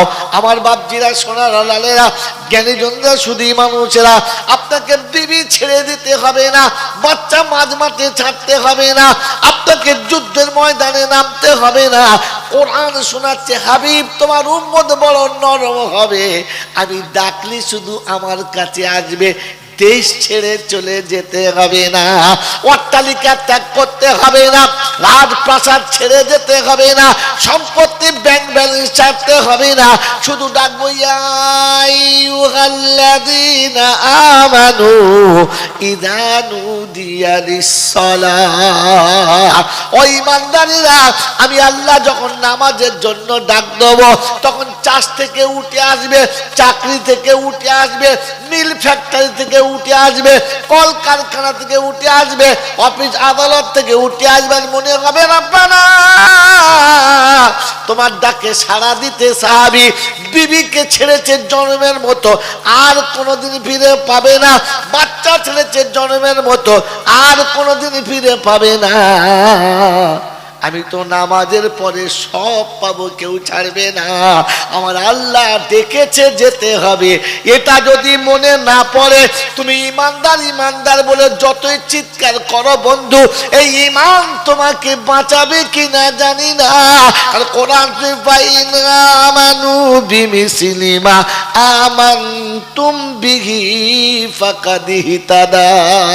হিদায়াতের মজা যদি পেতে চাও, ইমানের স্বাদ যদি পেতে চাও, আখিরাতের উপঢৌকন যদি পেতে চাও, আমার নবীর সাহাবীদের মতো ঈমান এনে দেখাও। বাবাজিরা সোনার আল্লাহরা, আপনার আমার কি মনে হয় আল্লাহ ডেকেছে যেতে হবে? মনে হয় মসজিদে আজান হচ্ছে, আপনি ঘরে চুপচাপ বসে আছেন, মসজিদে আজান হচ্ছে আপনি চায়ের দোকানে বসে গল্প করছেন, মসজিদে আজান হচ্ছে আপনি মোড়ের মাথায় 5টা বাজে গল্পতে বসে আছেন। আপনার একবার মনে হলো না যে আমার আল্লাহ ডেকেছে? ও আল্লাহ যদি নারাজ হয়ে যায় চোখের জ্যোতি চলে যেতে পারে, অকালে যৌবন চলে যেতে পারে, হাত পা অচল হয়ে যেতে পারে, আজ অট্টালিকা আছে কাল ভিখিরি হয়ে যেতে পারি। একবারও মনে হয় না যে আমার আল্লাহ আমাকে ডেকেছে? মনে হয়েছে? আমার বন্ধু ইমানের দাবি করে তো বসে রয়েছে। রাব্বে জুল জালাল শোনাচ্ছে আমি বদলা ইমানদারদের দেবো বলেছে, আমি বদলা ইমানদারদের দেবো বলেছে। আর শর্ত শুনিয়ে দিয়েছি, ওই ইমানদারের খাতাতে তোমার নামটা থাকতে হবে, ইমানদারের খাতায় তোমার নামটা থাকতে হবে। আমার বাবাজি আমার আর করে বলছে শোনো, এই খবরটা তোমার দাদুজিকে শুনিয়ে এসো। তখন সম্রাট ছিলেন জাহাঙ্গীর, শাহজাহানের আব্বার নাম কি? জাহাঙ্গীর। তখন সম্রাট শাহজাহান সম্রাট হন নাই, তিনি হব সম্রাট, যুব সম্রাট। কথা বুঝে আসছে বাবাজি? জাহাঙ্গীরের পরে তিনি হবেন। এই খবরটা বাপের কাছে দিতে বলল। আব্বা তো সিংহাসনে বসে আছে, মসনদে বসে আছে, মনে মনে করছে আমার এই 7 বছরের ছেলে হাফেজ হয়েছে, শুনলে বাপ খুব খুশি হবে, গলা জড়িয়ে ধরবে, কোলে তুলে নেবে, কপালে চুমো খাবে, একটা উপঢৌকন দেবে, সাব্বাস দেবে, আমার ছেলেরও মন ভরবে, এই আশা করে পাঠালেন। কিন্তু দুর্ভাগ্য হলো এই যে সন্তান গিয়ে বললেন দাদুজিকে, আসসালামু আলাইকুম, ভালো আছেন দাদুজি? বললে হ্যাঁ। হাসি হাসি মুখ। কি খবর? বললেন দাদুজি, আমি কোরআনে পাকের হাফেজ হয়ে গেছি, আর আজকে শেষ সবকটা শুনিয়ে বাড়ি এসেছি। মুখটা মলিন হয়ে গেল, মাথাটা নামিয়ে নিলেন, একটু অন্যমনস্ক হলো। দাদুর মুখের দিকে তাকিয়ে আছে, দেখে দাদু যেন নারাজ নারাজ ভাব, চেহারাটা গরম গরম, মুখটা মলিন, কোনো কিছু বললেন না। বলে ঠিক আছে যাও। বাচ্চা চলে এসেছে, মনটা বেশ ফ্রি নাই। সম্রাট শাহজাহান জিজ্ঞাসা করছে, কি ব্যাপার, দাদুর কাছে গিয়েছিলে? বললে হ্যাঁ। সালাম দিয়েছো? বললে হ্যাঁ। তুমি হাফেজ হয়েছো শুনিয়েছো? বললে হ্যাঁ। দাদু কি বললে? কিছু বললেন না। কিছু বলেন নাই? না। কি বললেন? বললে আমি এগুলো শোনানোর পরে তার চেহারাটা মলিন হয়ে গেল, মনের ভিতরটা রাগ রাগ ভাব, আমাকে কোলেও নেন নাই, আদরও করেন নাই, বরং তিনি নিস্তেজ হয়ে গেলেন, তার মেজাজ উল্টো হয়ে গেছে বলে আমি নীরবে ওখান থেকে পালিয়ে এসেছি। শাহজাহান বলছে, আচ্ছা দেখি, এবার খবর নেই বাপ এরকম কেন করলো? এটা আব্বা পারলো করতে তোমার সঙ্গে? আমার আব্বা এরকম করলো? বললে হ্যাঁ। বাচ্চা রেখে সম্রাট গেছে, কাছে গিয়ে আব্বা, সালাম নেই। কি ডাকছেন? আব্বা। ঔরঙ্গজেব এসেছিল? বললে হ্যাঁ। আপনাকে সালাম দিয়েছে? বললে হ্যাঁ। হাফেজে কোরআন হয়েছে শুনিয়েছে? বললে হ্যাঁ। আপনি তাকে কোনো আদর করেন নাই, একটু করে নেন নাই? বললেন না। কেন? বলছে কি করতে নেব? তোমার ছেলে হাফেজে কোরআন হয়েছে, কিয়ামতের মাঠে নূরের তাজটা তোমার মাথায় পড়া হবে, আমার তো আর হবে না। তুমি সেদিন খুশি হবে, আনন্দিত হবে, উপঢৌকনটা তুমি পাবে, আমি তো পাবো না। আমি এমন এক অপদার্থ জন্ম দিয়েছি, আমি এক এমন কুলাঙ্গার জন্ম দিয়েছি যে আমার মাথায় নূরের তাজটা পড়াতে পারলো না। এই কথাটা যখন তিনি বললেন, সম্রাট শাহজাহান একেবারে নিস্তেজ হয়ে গেল, আওয়াজ একদম বন্ধ হয়ে গেল, আর টুকটুক টুকটুক করে নেমে এলেন। কারণ তাকে বহু চেষ্টা করেছে হাফেজে কোরআন করার জন্য, আলেমে দ্বীন করার জন্য, কিন্তু হয় নাই। আজ যখন সে বুঝতে পেরেছে এটা আমার ভুল হয়ে গেছে, তো তিনি বাপের কাছ থেকে মাথাটা নামিয়ে টুকটুক টুকটুক করে ফিরে এসে আউট। 4-5 মাস 6 মাস পরে বাদশাহ জাহাঙ্গীর অসুস্থ হয়ে গেলেন, আর অসুস্থ এতটা হয়ে গেলেন যে শরীরের আর ফিরে আসার মতো, রিকভারি করার মতো কোনো জায়গা পাচ্ছে না। ডাক্তাররা, কবিরাজরা একরকম জবাব দিয়ে দিলেন যে উনি আর ফিরবেন না, অতএব সবার সঙ্গে সাক্ষাৎ করে নেন, কথাবার্তা যা বলার বলে নেন। দেশ জুড়ে মানুষ দলে দলে আসে, দেখা করে, পাশে বসে ভালো মন্দ খবর নেয়, গায়ে মাথায় হাত বুলায়, উপঢৌকন আনে অসুস্থ মানুষের জন্য, সবাই আসে। কিন্তু বাদশাহ জাহাঙ্গীর খুব খেয়াল করে দেখেছে শাহজাহান আসে নাই। একটা সময় তিনি খুব ভেঙে পড়লেন, যদিও একটু সুস্থ ছিল ভিতরে, সেটা অসুস্থ হয়ে গেল। হায় রে নসিব, একমাত্র সন্তান আমার শাহজাহান আজও দেখা করতে এলো না। আমি এইরকম অবস্থায়, দুনিয়ার মানুষ আমাকে প্রতিদিন লাইন দিয়ে দেখা করে যাচ্ছে, আমার কপাল, আমার বাচ্চা মা দেখা করতে আসে নাই। তারিখ লিখছে, মৃত্যুর ঠিক 3 কিংবা 4 দিন আগে সকালবেলা বাদশাহ জাহাঙ্গীর শুয়ে আছেন, খুব ক্লান্ত শরীরে, মন ভাঙা। ওই সময়তে পা পা পা পা করে কাছে গেলেন আর গিয়ে বললেন, আসসালামু আলাইকুম ওয়া রাহমাতুল্লাহি ওয়া বারাকাতুহু। বাদশাহ জাহাঙ্গীর তাকিয়ে দেখলেন শাহজাহান মুখটা ফিরিয়ে নিলেন, মলিন চেহারাতে মুখটা ফিরিয়ে নিলেন, আর ফিরিয়ে নিয়ে বললেন, এই সময় আর তোমার মুখটা দেখতে আমি চাই না। কারণ এই সময় মারাজুল মৌতের সময় মানুষ যেটা বলে আল্লাহ প্রায় সেটা কবুল করে নেয়। আমার মুখে কোনো খারাপ কিছু বার হয়ে যাক এটা চাই না, তোমার মুখও দেখতে চাই না, তুমি চলে যাও।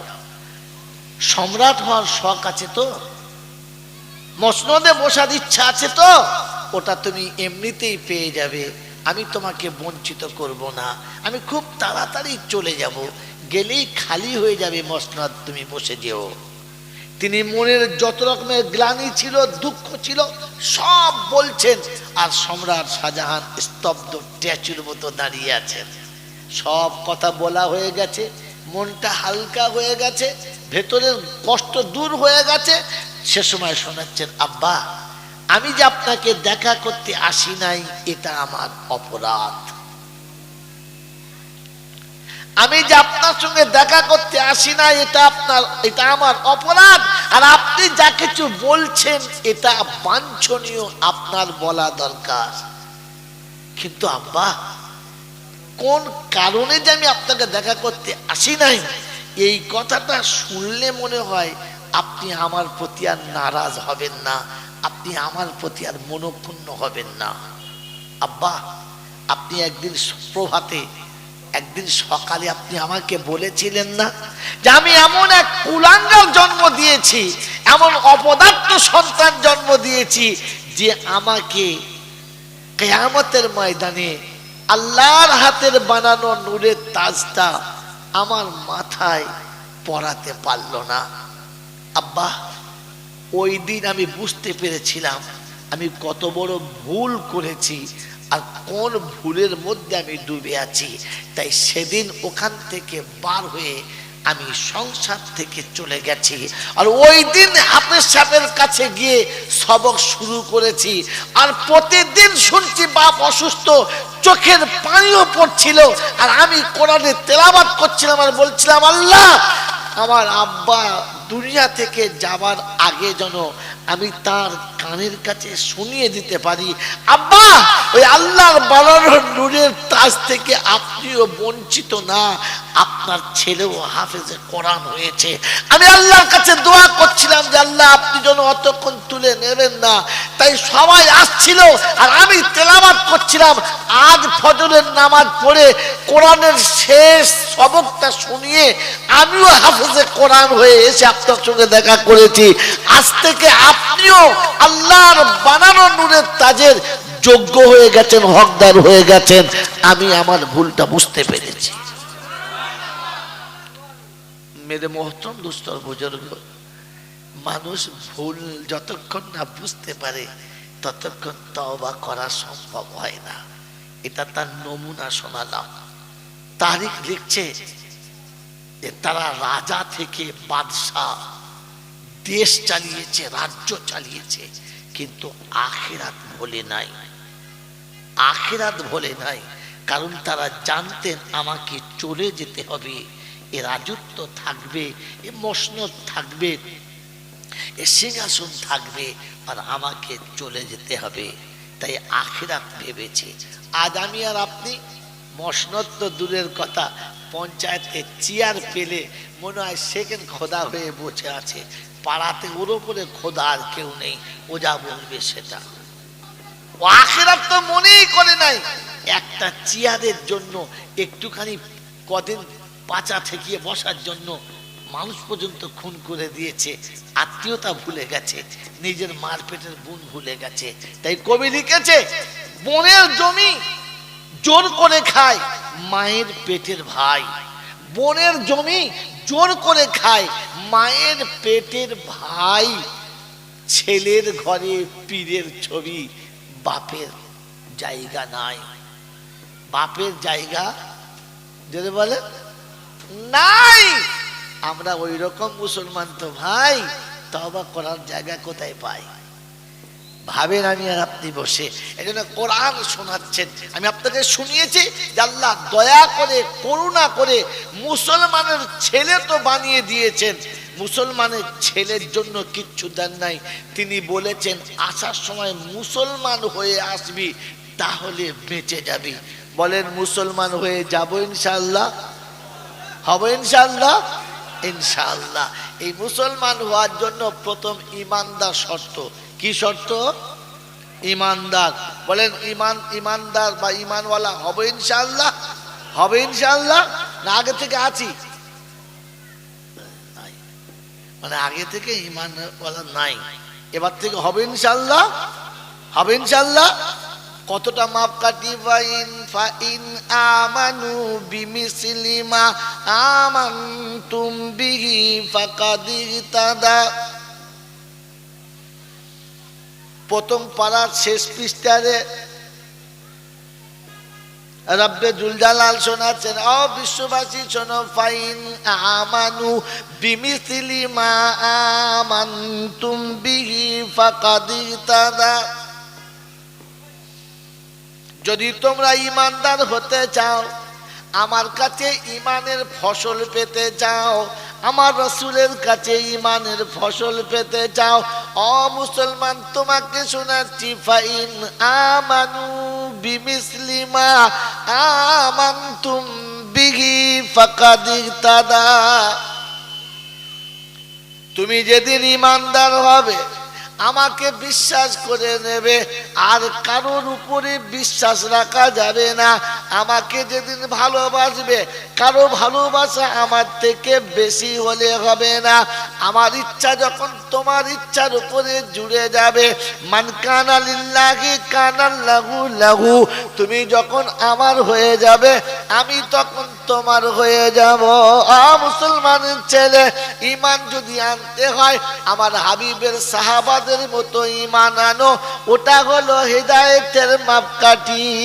যেদিন কালমা পড়ে নিয়েছে, শাহাদাতের কালমা পড়ে নিয়েছে, আর শুনিয়ে দিচ্ছে আশহাদু আল্লা ইলাহা ইল্লাল্লাহু ওয়া আশহাদু আন্না মুহাম্মাদান আবদুহু ওয়া রাসূলুহু।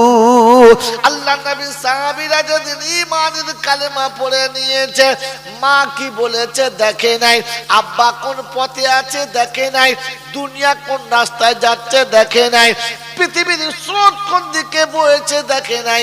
মনে হয়েছে রব্বানা, তোমাকে রব বলে যখন স্বীকার করেছি, আর কোন জায়গাতে মাথা নামাবো না, আর কারো কাছে গিয়ে নিজের দুঃখের কথা বলবো না, আর কারো কাছে গিয়ে নিজের চোখের পানিটা ফেলবো না।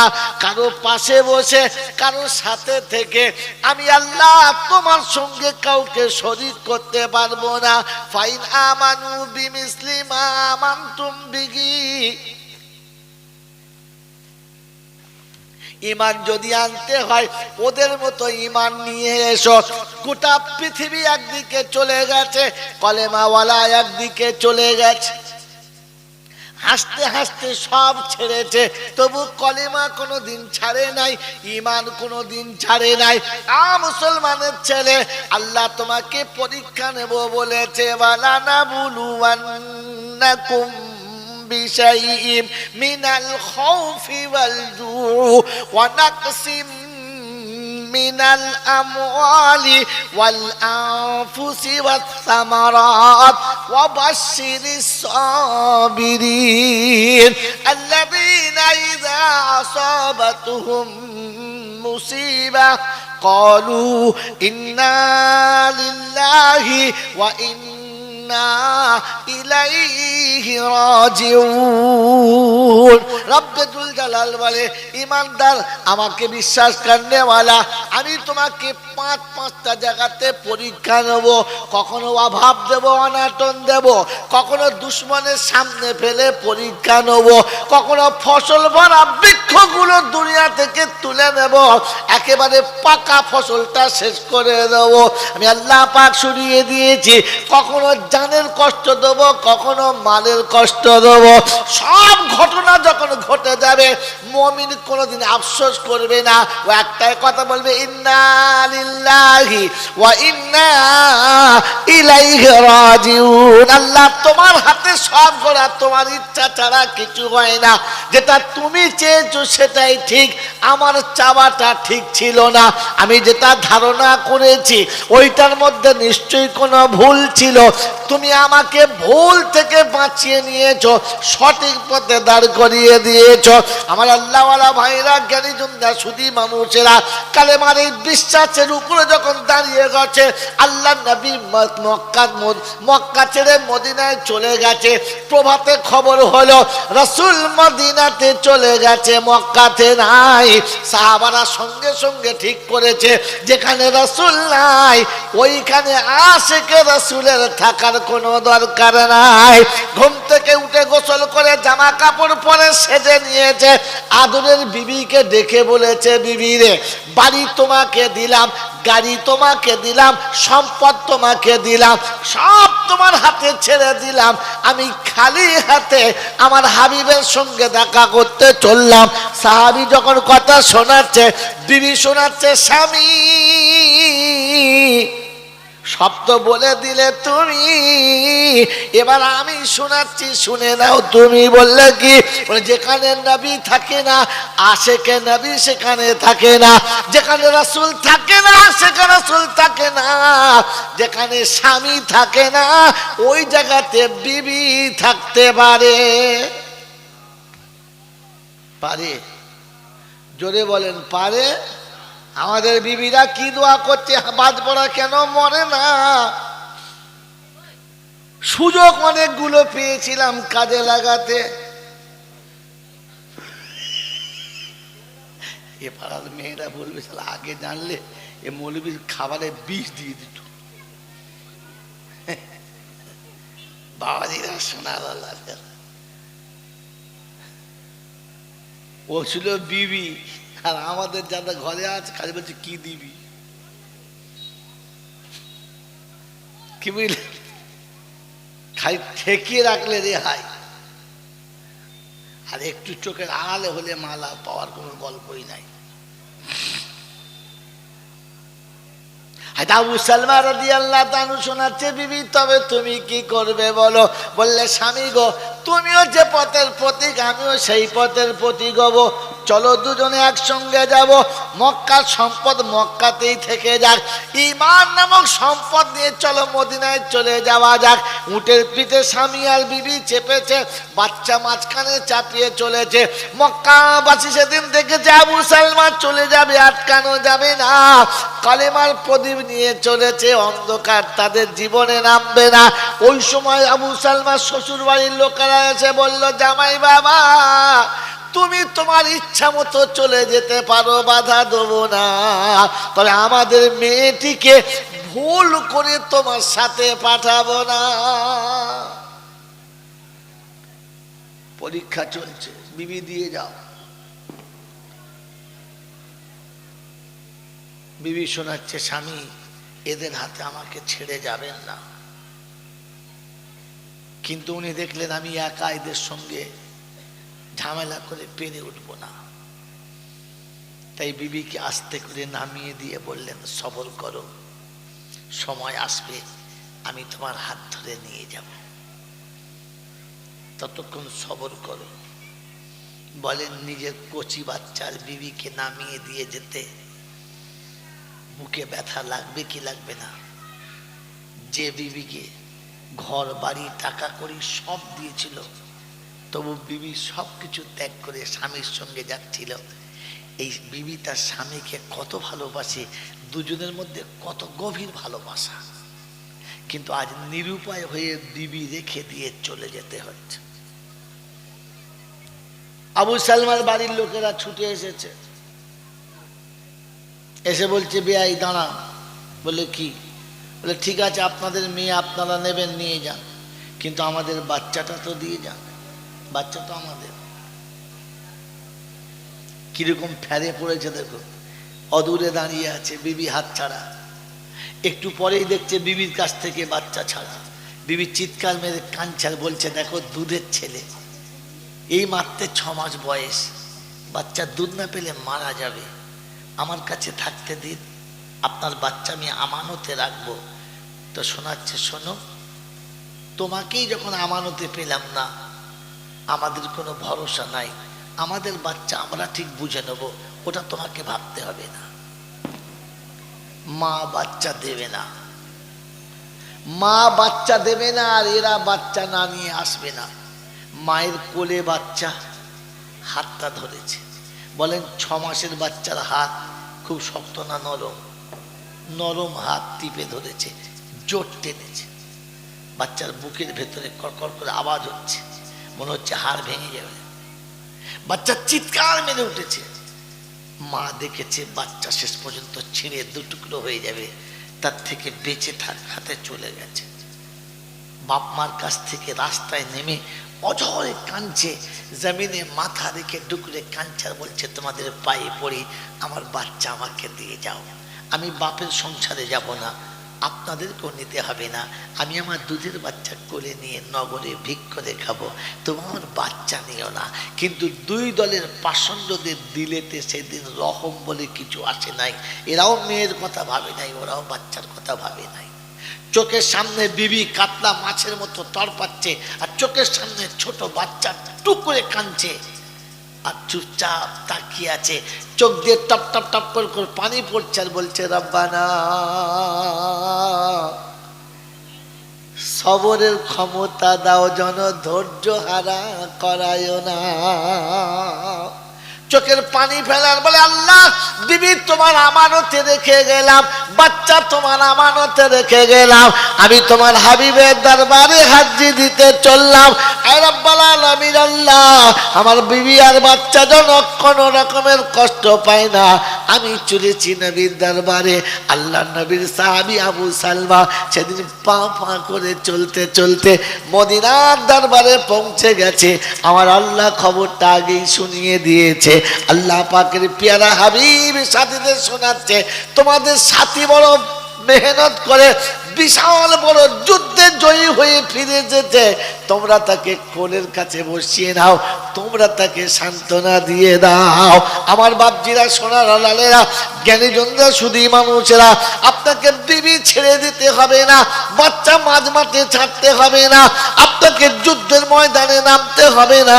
কোরআন শোনাচ্ছে, হাবিব তোমার উম্মত বড় নরম হবে, আমি ডাকলি শুধু আমার কাছে আসবে, দেশ ছেড়ে চলে যেতে হবে না, অট্টালিকা ত্যাগ করতে হবে না, রাজপ্রাসাদ ছেড়ে যেতে হবে না, সম্পত্তি ব্যাংক ব্যালেন্স ছাড়তে হবে না, শুধু ডাকবো, ইয়া আইয়ুহাল্লাযীনা আমানু ইযা নুদিয়া লিস-সালাহ। ও ঈমানদারেরা, আমি আল্লাহ যখন নামাজের জন্য ডাক দেব, তখন চাষ থেকে উঠে আসবে, চাকরি থেকে উঠে আসবে, মিল ফ্যাক্টরি থেকে উঠে আসবে, কল কারখানা থেকে উঠে আসবে, অফিস আদালত থেকে উঠে আসবে, মনে হবে রব্বানা তোমার ডাকে সাড়া দিতে সাহাবী বিবিকে ছেড়েছে জন্মের মতো, আর কোনোদিন ফিরে পাবে না, বাচ্চা ছেড়েছে জন্মের মতো, আর কোনোদিন ফিরে পাবে না। আমি তো নামাজের পরে সব পাবো, কেউ ছাড়বে না। আমার আল্লাহ ডেকেছে, যেতে হবে। এটা যদি মনে না পড়ে, তুমি ইমানদার ইমানদার বলে যতই চিৎকার করো বন্ধু, এই ইমান তোমাকে বাঁচাবে কিনা জানি না।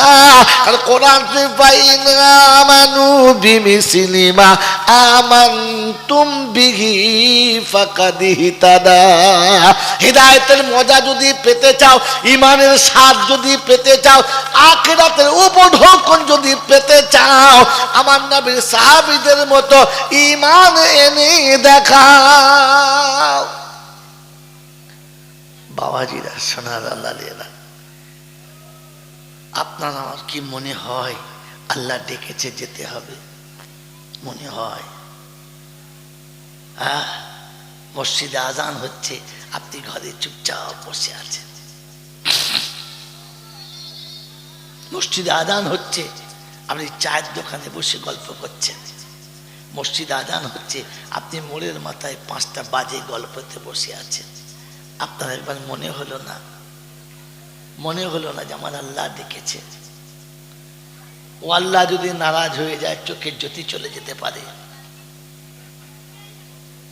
অকালে যৌবন চলে যেতে পারে,